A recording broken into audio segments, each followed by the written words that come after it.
We now go across to Jason McCartney. Jason McCartney. Thank you, Mr. Speaker. I have a local care home which thankfully is free from COVID-19 at the moment. The manager there is trying to get all his staff tested just to check that they are free from COVID-19 as well. And not all of those staff actually have a car, so they're not able to travel the miles to the local mobile testing facility. Can the Secretary of State tell me what's the best way that that manager can get his staff tested so that they can continue to look after all their vulnerable residents in a safe way, please?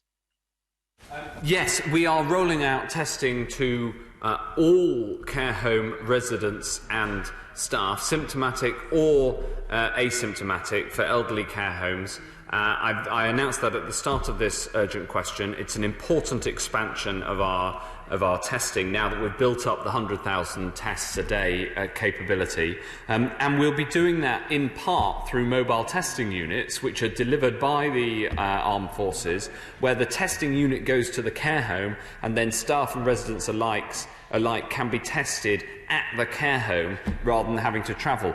Clearly, whether people have a car of their own or not, when you're testing a whole care home, taking the testing to the care home rather than having to take everybody from the care home to a drive-through centre is a much better way of doing it, and I'm very grateful to the armed forces for the part they've played in making this capability available.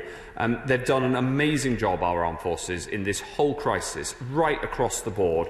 The armed forces have stepped up where we've needed them. They've played a critical part in the testing capability. We wouldn't have got to 100,000 tests a day without them.